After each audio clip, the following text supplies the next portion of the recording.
Well, good morning, everybody, and welcome to Charlton Live on your Sunday morning. I hope you guys are all well. My name is Louis Mendez. On this week's show, we'll be looking back at yesterday's home defeat against relegation-threatened Morecambe at the Valley. Joining me to do that, first up, Mr. Nathan Millan. Nath, all right?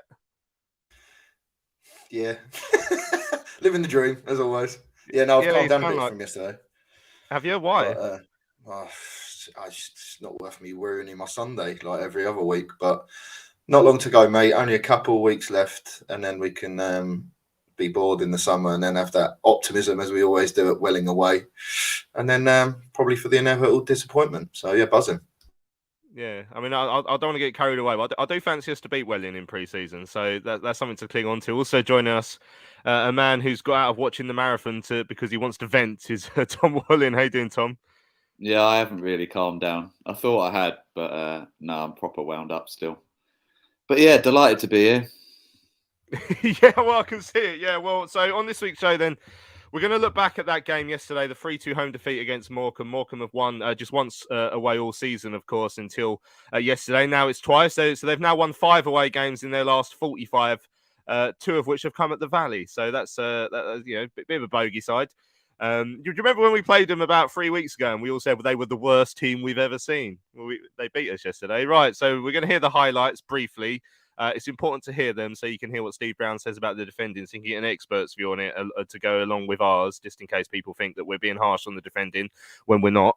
And also, we're going to hear, of course, from Dean Holden. I had quite a few questions from him yesterday about the performance, about the defending, about the attitude of the side.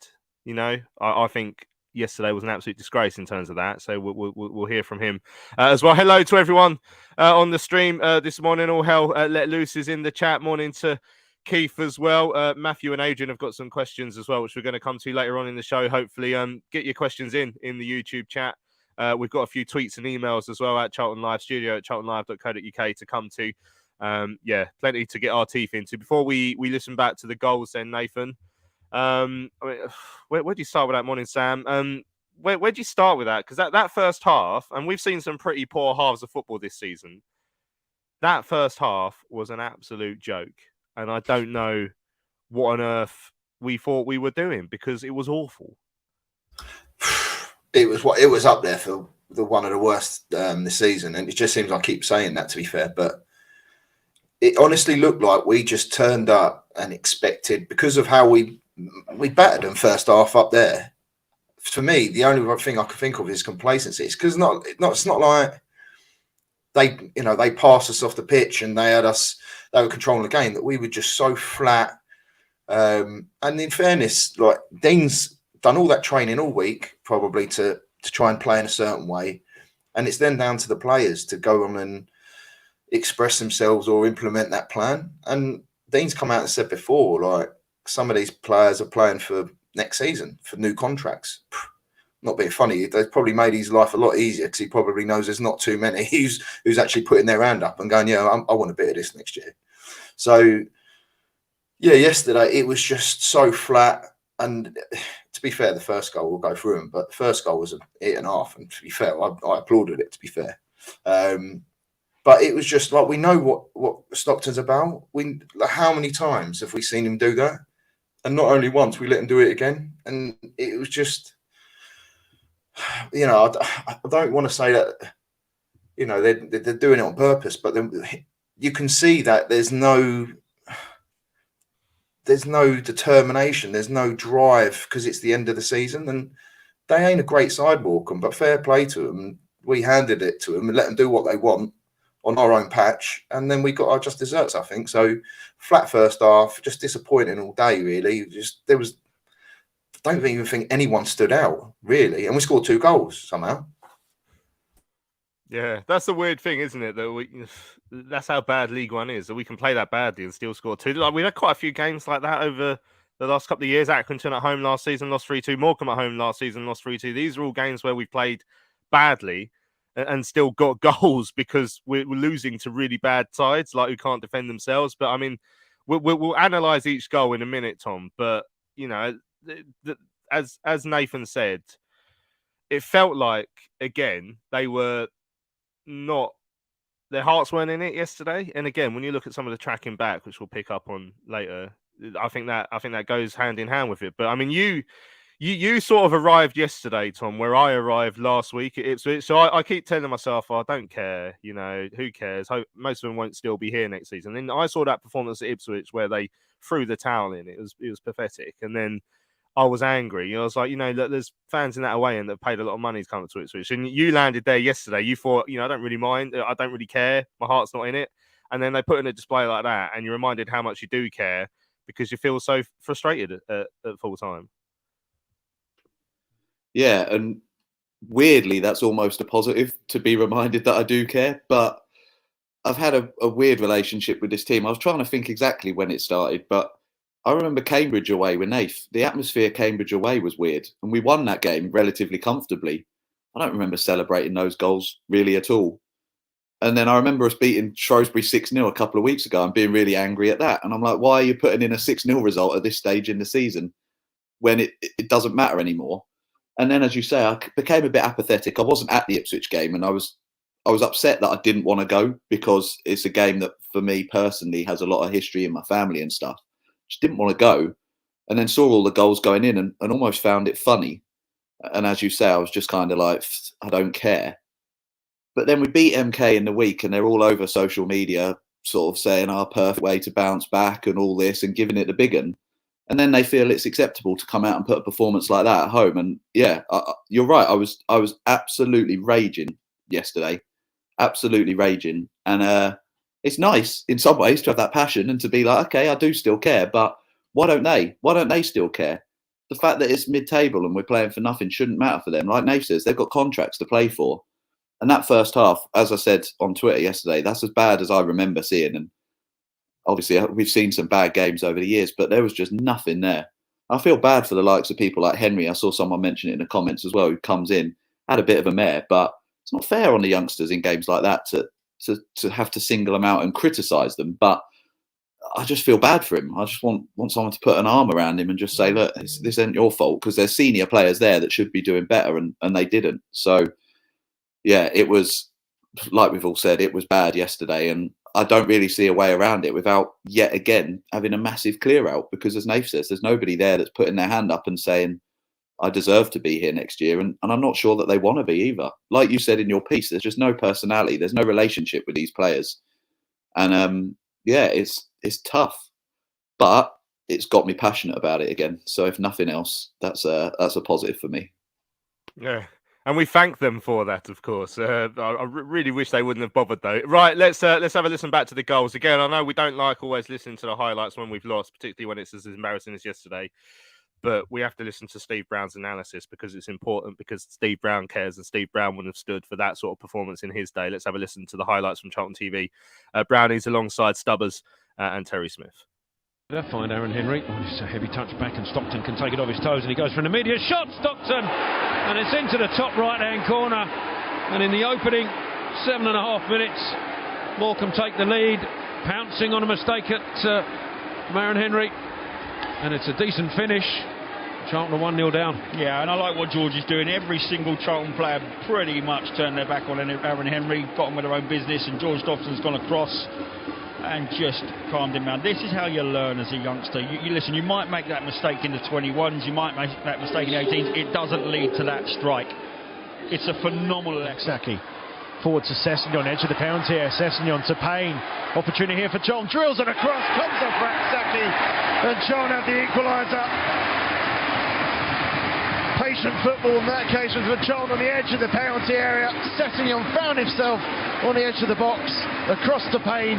The ball in comes off Saki, and Charlton level. Yeah, much needed. I've got to be honest here. I think that's just stopped a chorus of boos flooding through the valley, and it's a nice little move actually. Not to Weir, skips beyond Sessegnon. He's on the attack. Weir with the cross. It's a dangerous cross, and Stockton slides in, and Morecambe have retaken the lead. It's a wonderful ball in, and that man Stockton again sliding in. Morecambe are 2-1 up. Yeah, cue the cries for a free kick on the halfway line. You know that's coming. Cast iron foul, etc., etc. Just defend. It wasn't given. Look how slack this is in terms of defending. Poor challenge there, not tight enough here. Cross into the box, left for the keeper. Keeper doesn't come. And Stockton should have had a hat-trick today. Touchdown, Charlton want handball. The play's going to continue with Osterfield, who's got Stockton to his left on a hat-trick. Thinks about a shot and goes for it. Maynard Brewer saves it, but Weir's there. And Morecambe have a third. Again, Charlton stopped when there was a potential handball. Came to Stockton, whose shot was hit with pace. Maynard Brewer got a hand to it. Straight into the path of Jensen Weir, who gets a third for Morecambe. Yeah. Quarter of their away goals here today. Anyway, we'll go back to the handball, shall we? Let's all stop when we think there's a free kick, and let's not just deal with the ball, deal with the players, get tight, affect the shot, follow our man in when there potentially could be a rebound off the keeper. Let's let their forward go in and pop that in the back of the net, let them run past our shoulder and tap it in. Let's let Stockton come short, turn, get his shot away without even affecting him with the pressure. Kind of sets up Sean Clare, right corner of the penalty area. Drilled across. Might drop to Morgan, does! Nudge Fraser, I beg his pardon. Fraser collected the ball, turned instantly, struck it beyond Ripley. The Addicks have a goal back. Yeah, and the issue they've got here is that they thought the 2-goal cushion was going to be comfortable. It's never comfortable, so I think they've stood off too much there. Morecambe, they've done the classic, which is numbers, safety in numbers inside the penalty area without anybody actually doing their job properly. There we go. The highlights from yesterday's game. Brownie wasn't happy. Nath. It's a shame. It's a shame he was. He's gone down to Bournemouth this one, I think, with West Ham. So it's a shame he wouldn't be back, because it would have been a good show to have him on, really. But where do you want to start? Defending for the goals, maybe. So the first one, Aaron Henry got caught out, and it was a wonderful strike from Stockton from outside the area. Maynard Brewer. A lot of people look at goalkeepers when they get beat from distance. I'm not, to be honest. The 2 long goals that came from long range situations yesterday, I'm not sure he could have done better with those. The second goal, he definitely could have done better with. He was one of a number of players who messed up there, but.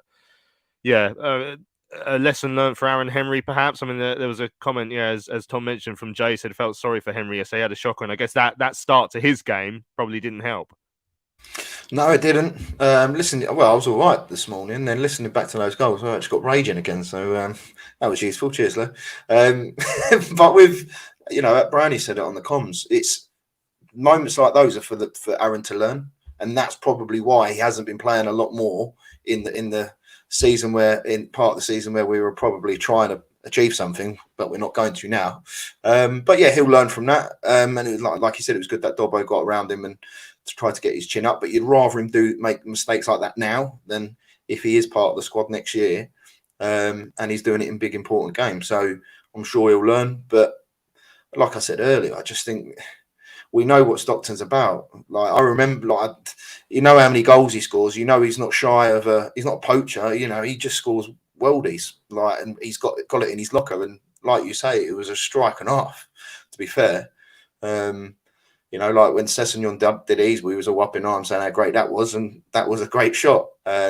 But Brownie summed it up well, like the defender for the second goal. We just stopped everything. We just stopped. We just wasn't concentrating. We just wasn't doing the basics. And Morecambe wanted it more.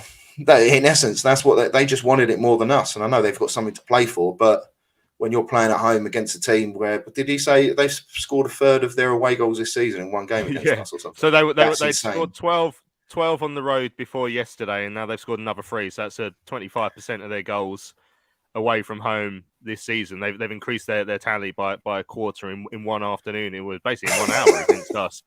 And they could have had more because Stockton missed an absolute sitter, didn't he, at 1-0. I mean, someone mentioned it earlier on in the chat. Keith said the first half was abysmal, and we even had the cheek to equalise. Morecambe wanted the 3 points more than us. I genuinely, when that goal went in at half time, I was relieved because I thought, we'll let ourselves off the hook here. We'll be better in the second half.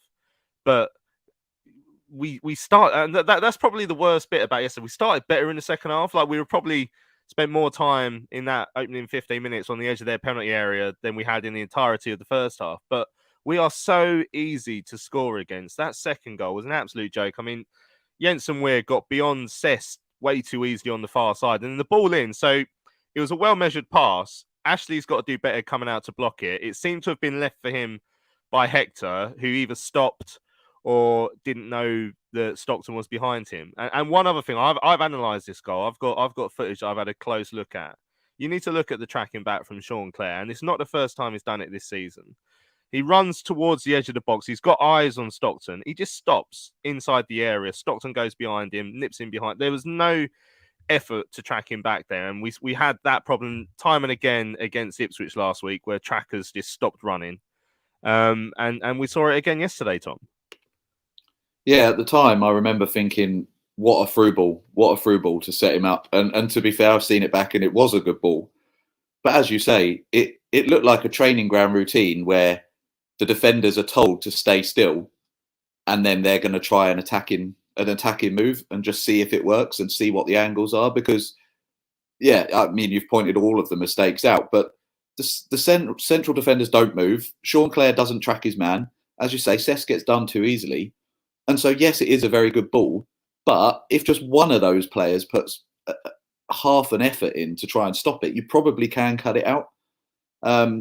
So, yeah, just littered with mistakes. And we were talking about it just before the show, weren't we? We go all the way back to the Barnsley away game where you got 2 of our players tackling each other and falling over, and you've got Clare not tracking his man there as well. This isn't new for us. This isn't a Dean Holden thing. This has been all season. This has been the case. And Ben Garner presumably wasn't telling them to do that. I imagine Dean Holden hasn't been telling them to do that. So what are they doing?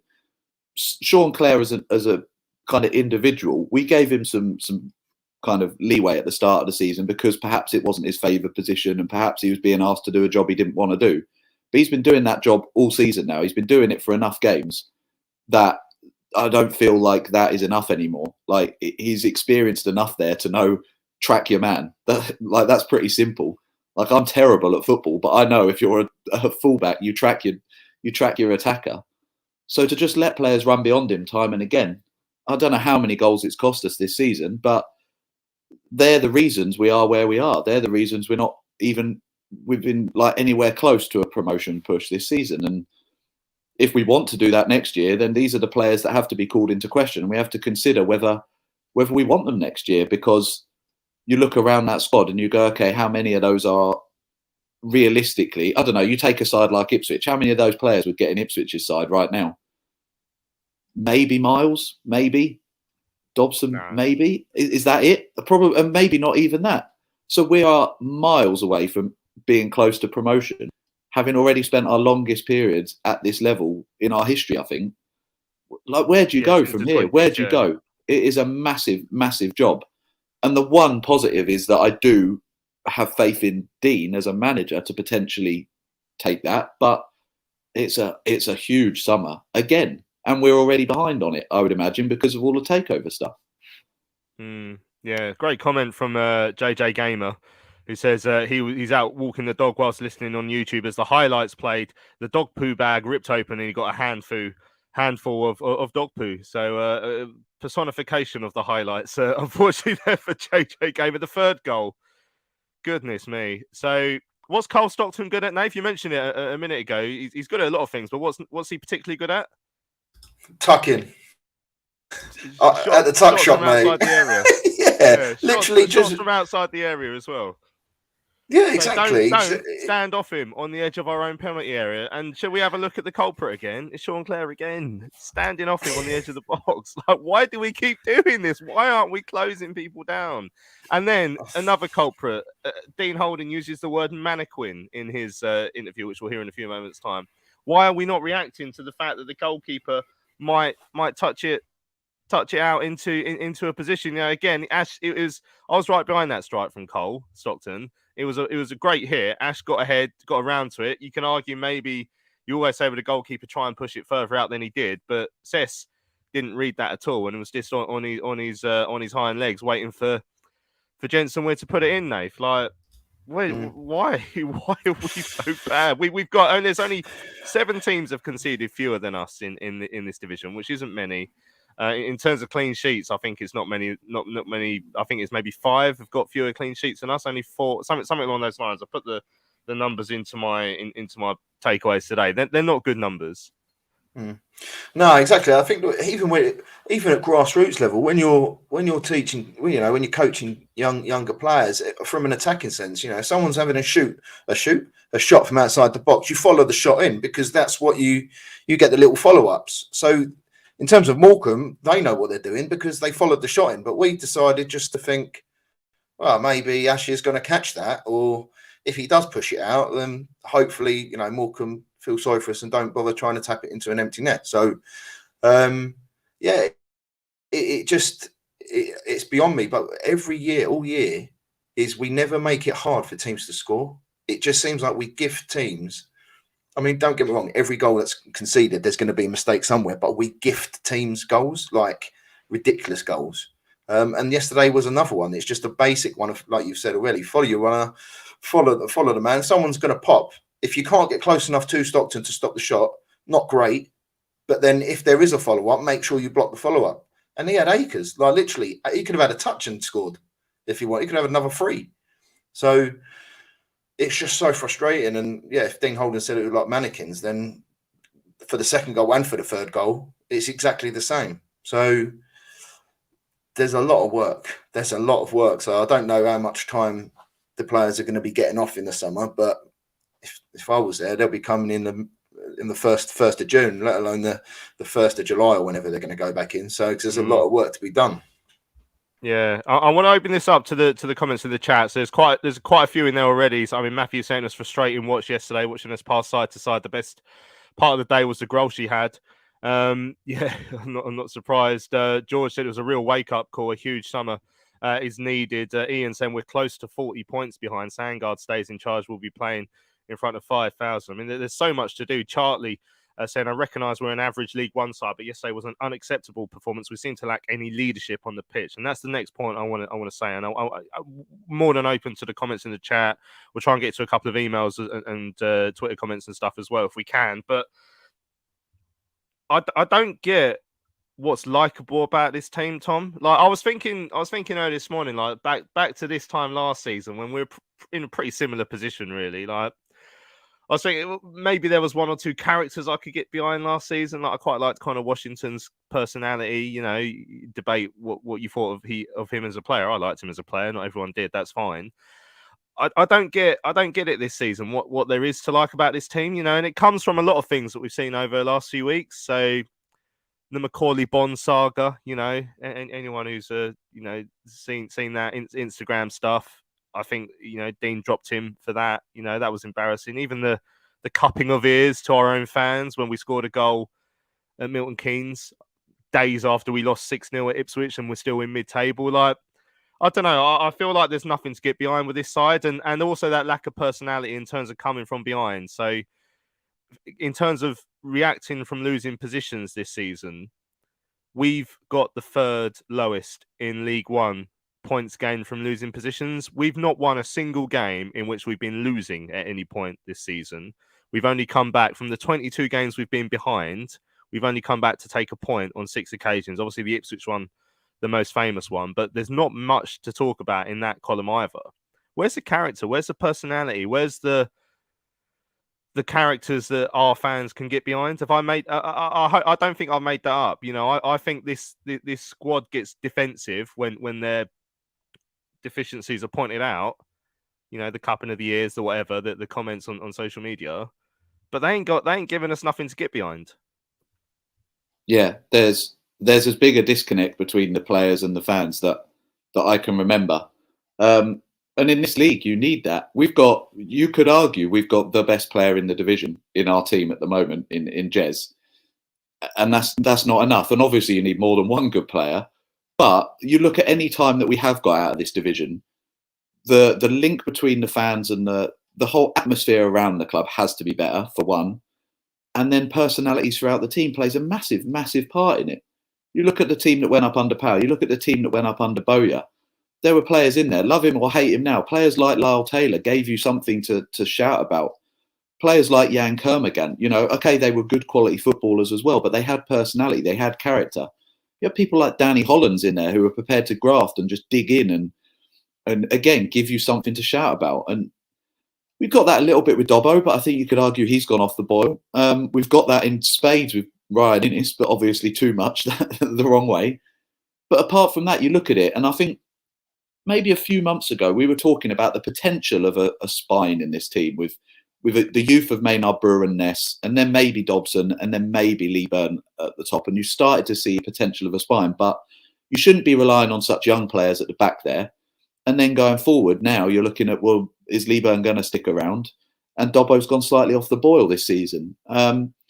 So yeah, I totally agree with you. There's nobody there that I think, oh, I'm desperate for him to stay. Really, I can't think of anybody that I feel like that about, and that's sad. You know, I want to get behind these players, but as you say, if you can't come out and criticise the players without getting some sort of bite back as well, I don't think anything we've said on shows personally has been unfair. I think we're dissecting performances. Yesterday, we've lost to a team 23rd in the league or whatever, who haven't won away basically all season. I think it's absolutely acceptable to come out and criticise that defending. And you should be able to do that. And yeah, it all feels very messed up. And it feels like, I don't know, maybe I've been naive in not seeing this, but it feels like it's escalated quite quickly from where we were at the start of the season under Garner, where, okay, performances weren't particularly good then, but I don't think we felt this way. And even, you know, that run in the League Cup, beating Brighton at home, the day out at Old Trafford, there was a sense of unity behind the team there, and it's just slowly drifting away. So yeah, I agree with you. And I go back to my point earlier and the point lots of people are making in the comments. I don't know where we go from here. Because as that somebody pointed out, Ian, we're 34 points behind the leaders this season. How do you make up 34 points with the same squad next year? You can't. So we're going to have to, as well. Yeah, who's probably worth about 20 of the points we've got this year. So then you're looking at over 50 points we've got to make up to have any shot next year. I just don't know how it happens. I don't know how it happens. Yeah, big problems. All hell let loose. Remember the goal scored by Wickham, Farino, when Claire just stood there and watched him run free and score. Bob by the water. Morning, guys. No takeover, no money, no transfers. More of the same next season, I'm afraid. Happy Sunday. Yeah, goodness me. George.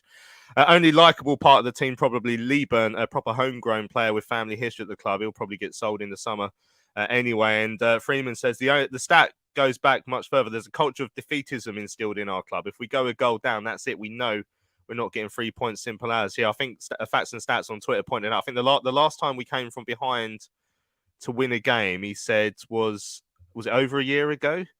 3-2 home win against Wimbledon back in February 2022. And that's where's the bottle? Like, where? Oh, goodness me. Right, a couple of messages on Twitter. Phil said, another shambles of the performance. I was going to write something meaningful about this group of players, but I got halfway through and just gave up. Just keep Maynard Brewer and Lee Byrne, put Fraser and Dobson on the bench, and then bin the rest. Tim says, another dismal performance yesterday. I can't wait for the season to be over. I have a thought for Sunday's show. There's a lot of talk in recent weeks about who can stay. But he said, I would get rid of all 3 regular starting midfielders, so selling Fraser, Dobson and releasing Morgan. My precedent for this is the Chris Powell rebuild in 2011. He let both Rakon and Semedo go.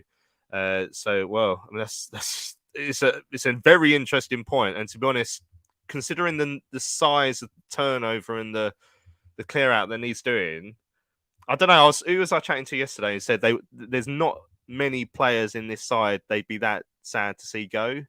You know, and even the ones that are better players like Dobbo, who's had a difficult couple of weeks, to be fair to him. But I don't know how much of a clean sweep do we really need. Will be interesting to find out. One last message from Twitter. The fact we had 3 or 4. This is Tony. The fact that we had 3, maybe 4 players who could start for a league challenging team. The best solution is to build around Hector at the back and figure out the midfield 3, maybe 2 up top of the squad. Outside the keepers, I think Leeburn, Fraser, Hector, and maybe Dobson would be in a league-winning side, and that's it. Thomas looks like he thinks he's Rio Ferdinand at times. In truth, he isn't even Anton Ferdinand. Years of season tickets for me stop here. I've actually lost the love of seeing our team be so poor. There we go. That's from Tony, who is also calling for a Chris Powell-esque summer rebuild. Well, goodness me. Right, let's hear from Dean Holden, shall we? I spoke to the Addicks boss after yesterday's game. And, well, plenty of questions to be asked, isn't there? Let's have a listen to what he had to say. Very tough afternoon at the Valley. What's your thoughts on it? Not good enough. Listen, we never started the game. We obviously gifted them a goal in terms of we gave cheap possession away. Cole Stockton's then regained the ball and a wonder strike, to be fair to him. And, you know, that can happen at times early in the game, and it's about your reaction, and we didn't react well enough from there. There was so much carelessness in terms of our passing first half. We were giving cheap. It was a lot of unforced errors. We were inviting them to counter-attack, and we've obviously given the initiative to a team who, although they've drew at Portsmouth and beat Wycombe last week, they're obviously in a difficult position themselves in the league. And we've handed them the initiative. We've gave them confidence. We've allowed them to come to the Valley and get touches of the ball and feel like that, you know, they're the home team at times. And listen, we should have been 2-0 down. Cole Stockton's missed a sitter. And, you know, luckily we've come in at 1-1. We managed to get the ball on the outside of their shape, and Payne gets down the side. It's driven across the goal. Obviously, Jezzy's where you want him to be, as a wide player in between the sticks, and we come in at 1-1, and actually we should have been 2-0 down, really. So you take the positive out of that in terms of you back in the game again. We looked at a couple of things we needed to improve on second half in terms of our movement of the ball, and we played much better second half with the ball. We carried much more of a threat. We got in behind them. We had chances, but we've gifted them 2 goals again. We've not defended well enough. The second goal that's landed, we've not defended 1v1 well enough on the outside, and obviously it ghosts off the back of our defence to score. And the third one, obviously Stockton hits the shot, and you know, you've got to, as a defender, you've got to react. You've got to expect Ash to parry it. If he tips it wide or catches it, great. If he parries it, you've got to have that instinct that strikers have to get there first. And we were a little bit like mannequins, unfortunately. Jensen Way knocks it in, and obviously there's a response. We score a good goal through Scotty, and you know, the big chance Miles had at 1-1 just after half time as well. But listen, full credit to Morecambe. I have to say that, because they're fighting for their lives, and they've come here and they've managed to get a result. But for us, certainly, for where we want to be next season, I think our supporters again are switched on enough to know what's going on this season and where we're at as a club, where we are as a team, and obviously where we need to improve. And that's not good enough. You know, you can't be losing at home to Morecambe. With total respect to them, if we want to do anything serious next year. So we have to respond in the last home game next week. We can't finish our season. However it's gone, we can't finish the season off with 2 defeats at home to Morecambe and then Port Vale. So it's all on next week now. I'm looking for a response. Yeah, when you say that the fans will see areas of the team that need to improve, and obviously defensively as a unit, this team hasn't been good enough this season. What needs to change before next season? We need to concede fewer goals. We need to have more clean sheets.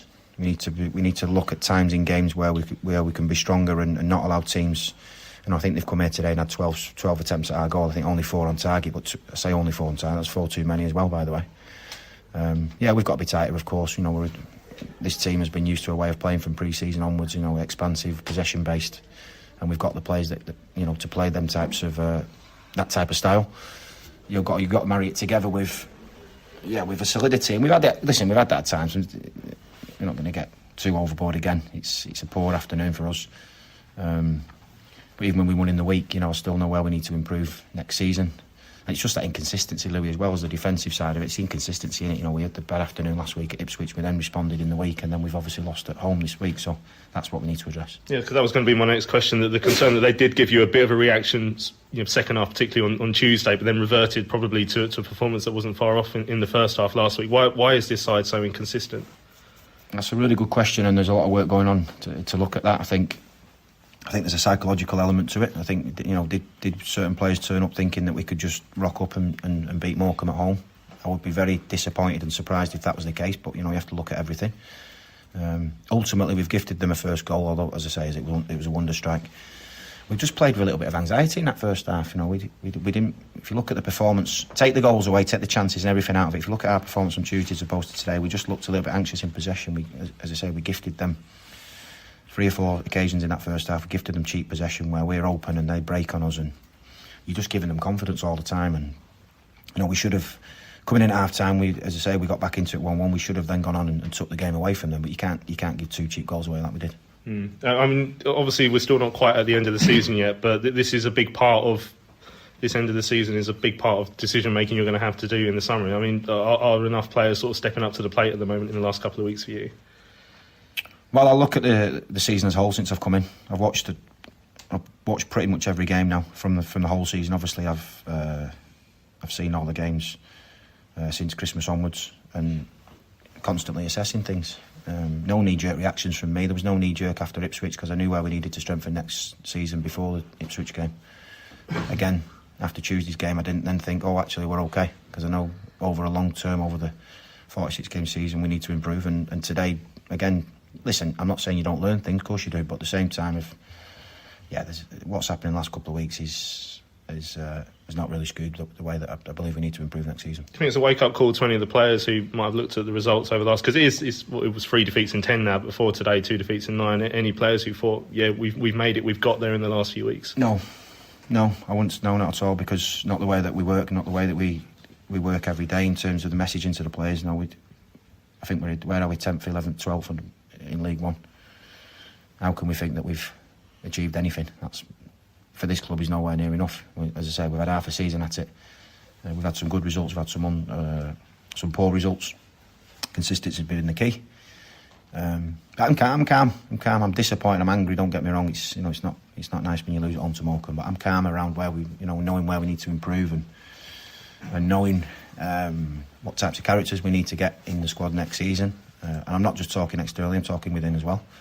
And the key thing now is that we finish the season as strong as we can. Of course, we've got one eye next season. Aaron Henry gets some minutes today, and obviously Daniel Kahn, who comes on, who does great, by the way, for the goal. He made some really good runs in behind as well, which we've been working with him on, so that was pleasing to see. But of course, we want to win games. We want to win games of football, but we have to make sure that we're getting our younger players some opportunities as well. Yeah, I was going to ask about Aaron. A lot of fans have been excited to see him get a chance. What did you make of him today? Yeah, I thought he started well. I thought he got on the ball. He hit a couple of longer range passes that he's got in his locker. And then a couple of incisive ones. He gets Albie Morgan in behind early on in the game, and then obviously there was a period where he got caught on the ball a couple of times, I think. But then again, second half, he's looking forward. He's trying to play forward, and yeah, I just thought we'll bring Scotty on just for that extra attacking threat.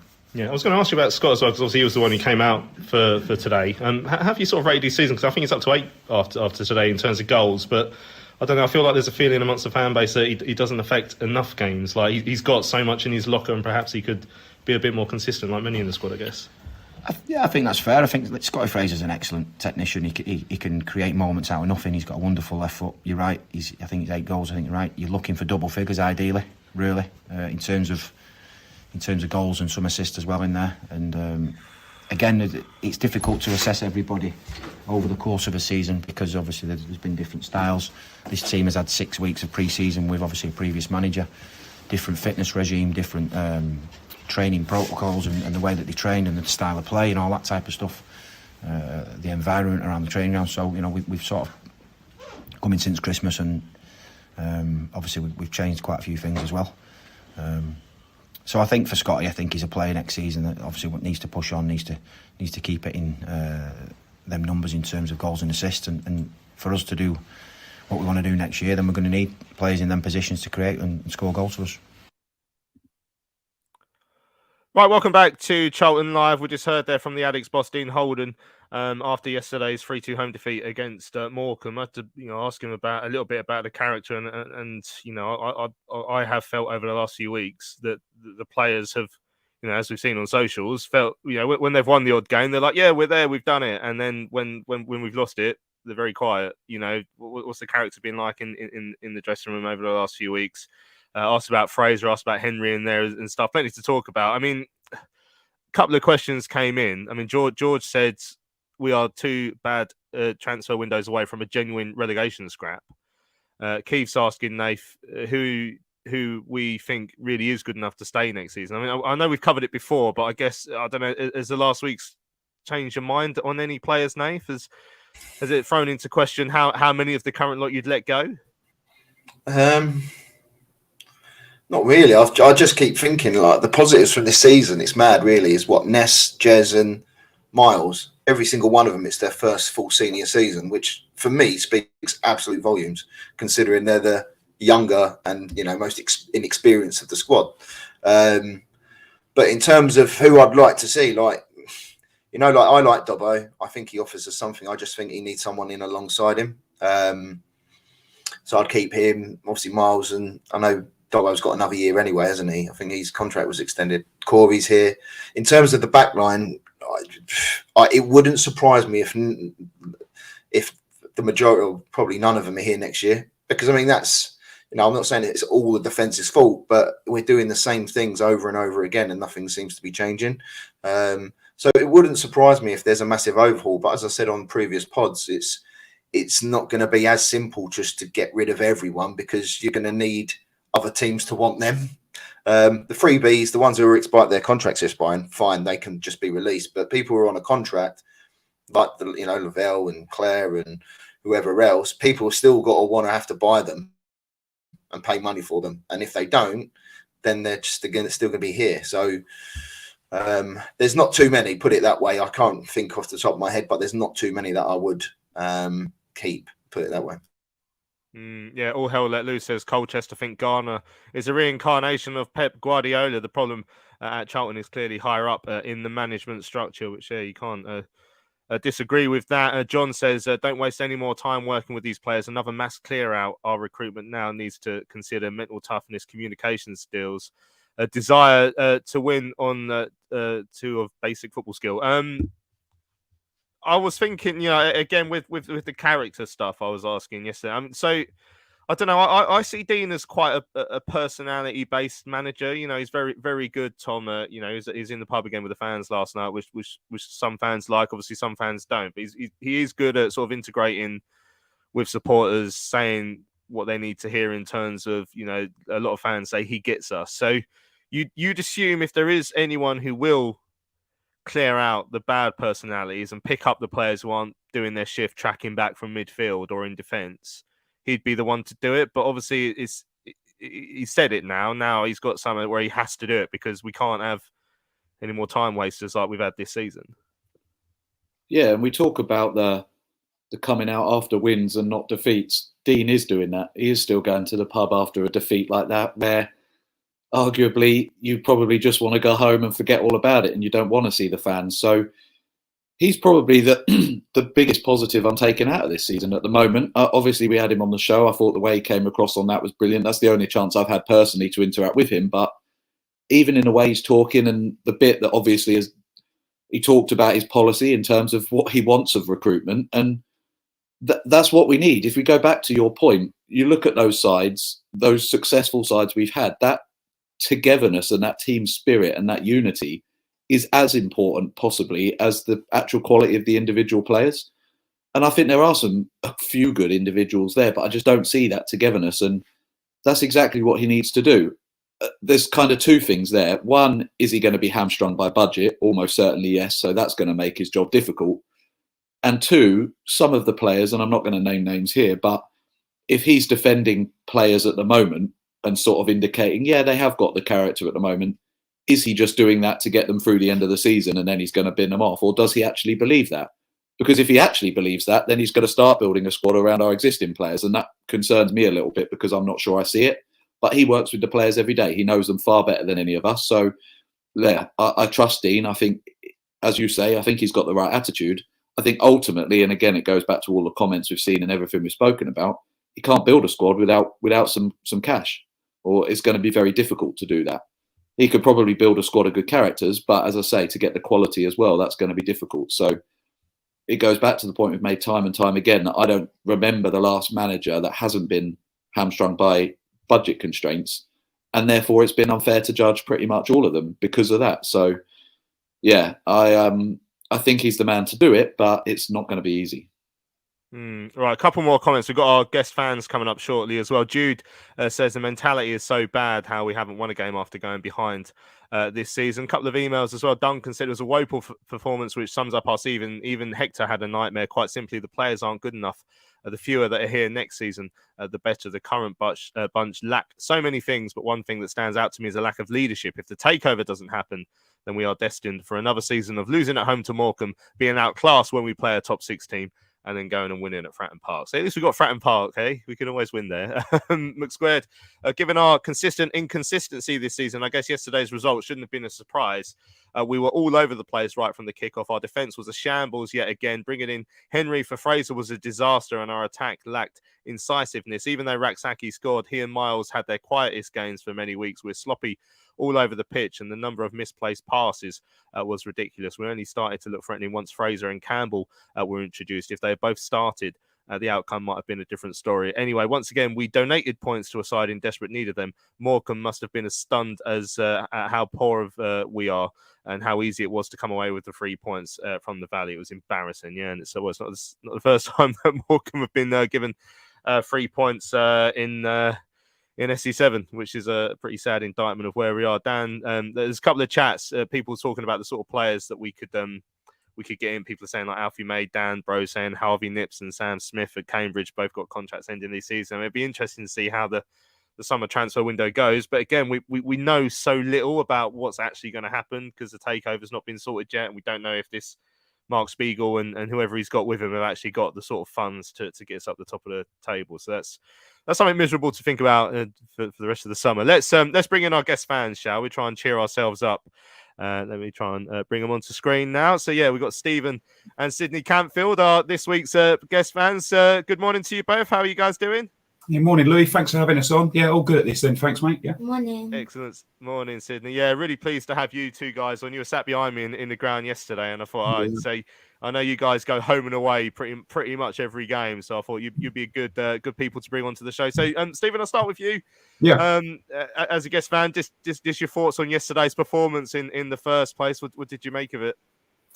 Yeah, it was a pretty woeful game yesterday. The disappointment of Ipswich last week and the potential sort of high of getting back to winning ways in midweek. But yesterday was just awful from start to finish. Really, there wasn't any sort of cohesion. I don't think there was any flow to the game from our perspective. And I don't think we didn't get started. To be honest with you, we didn't offer a threat at goal, and we were really, really shaky at the back again.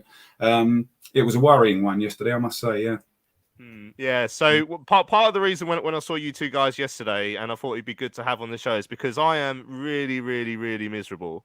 But one of the better things that's happened this season, and I'll bring this picture onto the screen if you don't mind, was away at Exeter when Sydney got the shirt given to her by George Dobson. So Sydney, as a younger fan, how do you feel like you relate with this squad? Because I'm older. I'm not old, but I'm older. And I'm miserable. I've had enough of them. But I just wonder, as a younger fan in your formative years of watching the club, I guess things like this do help you relate to the squad more than perhaps it does for us older fans who obviously don't interact with the players in that way.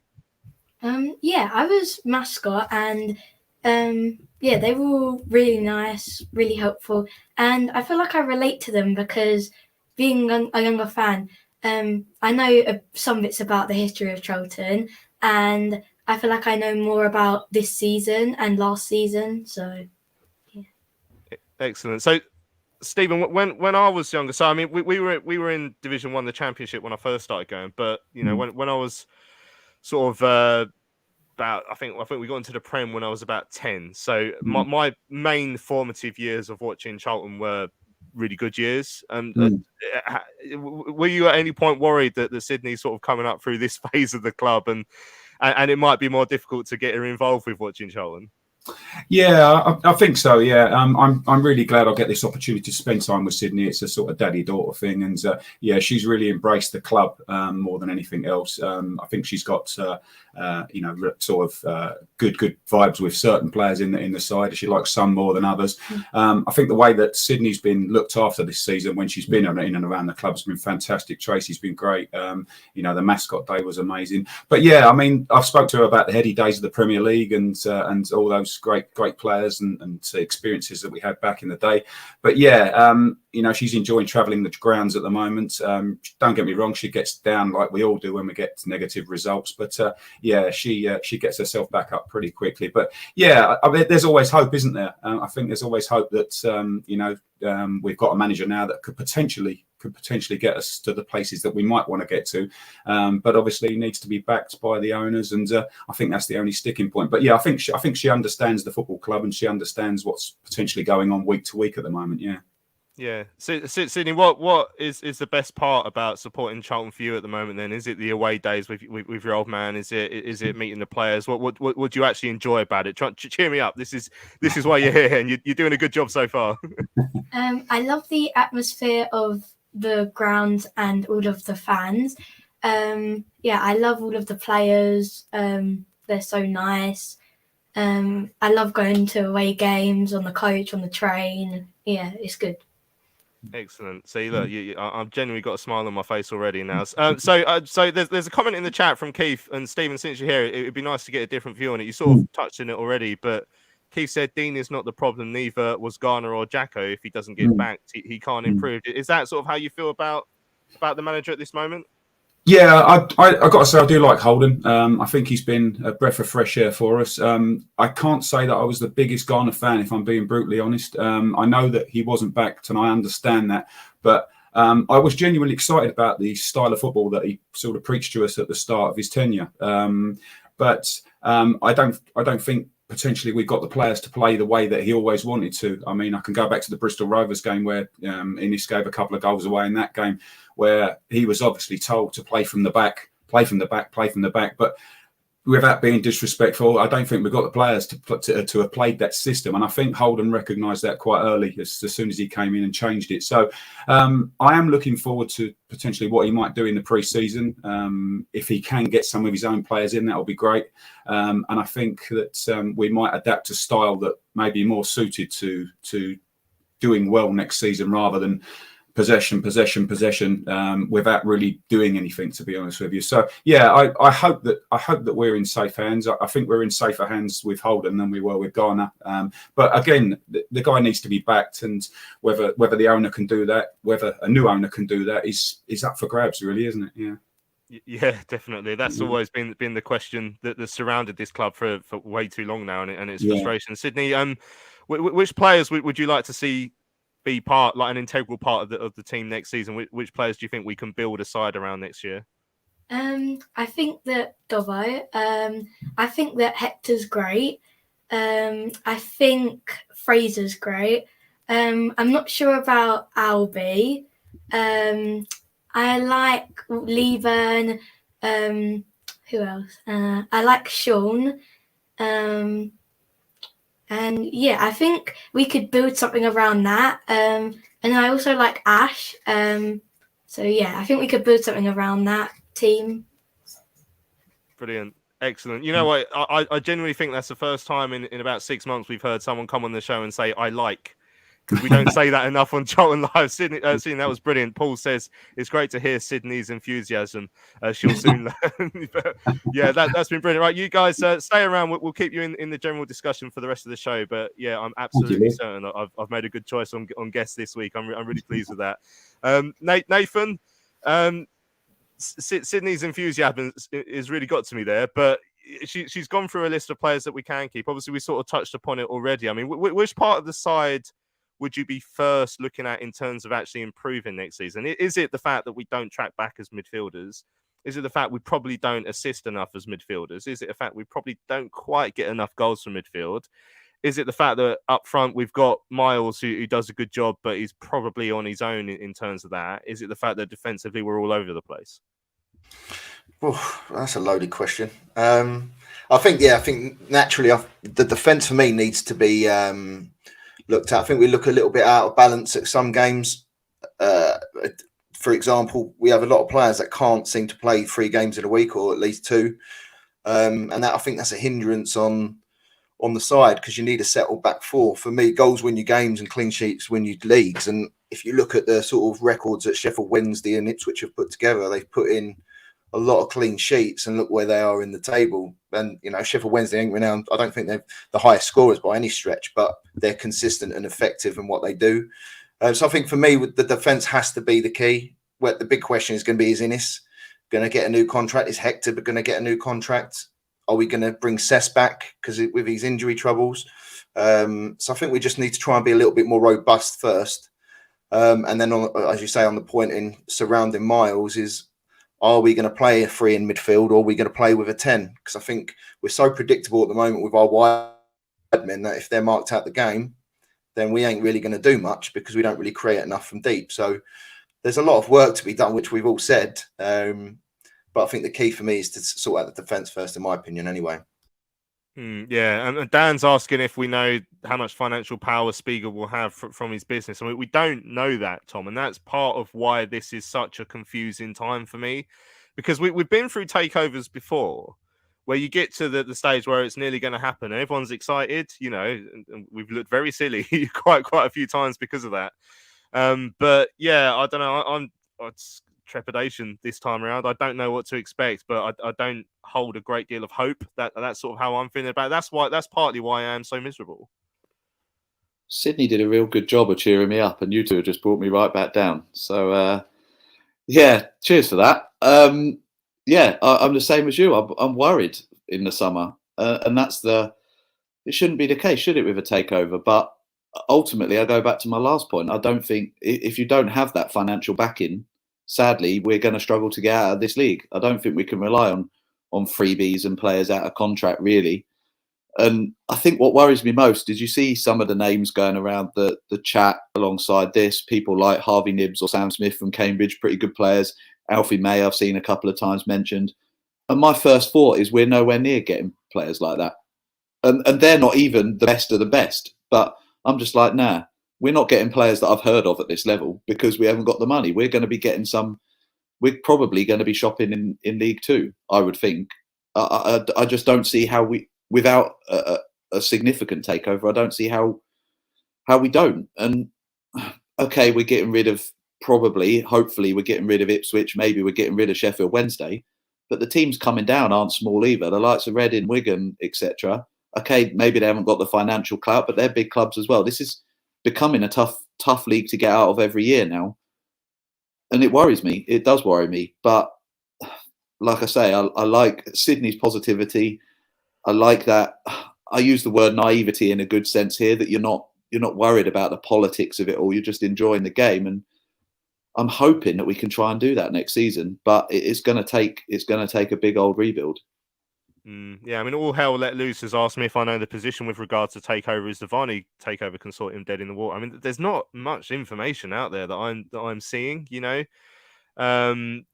fact that I think we understand, or we believe, that maybe Spiegel's one's gone to the EFL. That seems to be the latest we've heard. Don't know much about Varney's one, but I don't think there's much he can do about it at this moment in time. I mean, John's saying keep the faith, and we do in a way, because we're still here.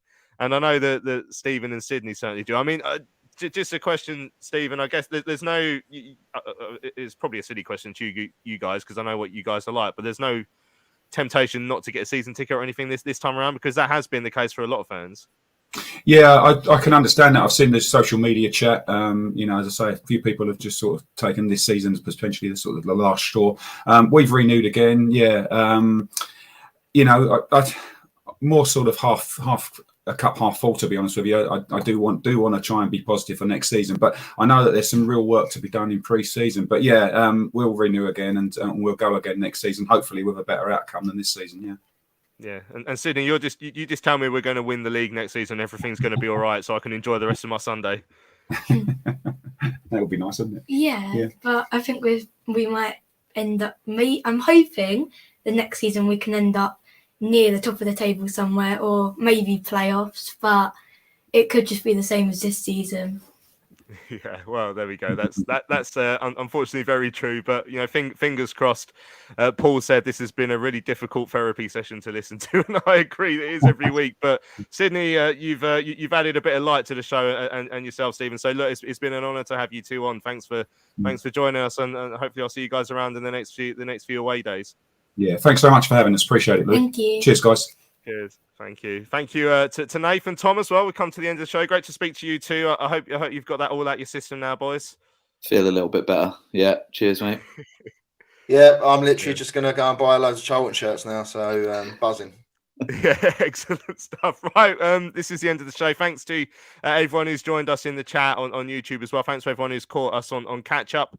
Don't forget to check our Charlton Live Etsy store, charltonlive.etsy.com, to have a look at our new merchandise, the new mugs that are modelled on old kits from when we generally were quite good, like this one that I'm wearing here. Yeah, we'll be back on Thursday, which will be our big match preview of the game against Port Vale. We should have one of the upbeats on, because it's upbeats day obviously next week with the upbeats walk, which we'll be doing. Next Sunday we won't be doing a live stream because it's the Player of the Year dinner, so we're going to be at that dinner, probably talking to ourselves really. Maybe a couple of players might come over, but we'll see. Yeah, so it's plenty of stuff to look forward to in the future. But we finished for now. Thanks for listening. I'm Louis Mendez. We'll see you again on Thursday.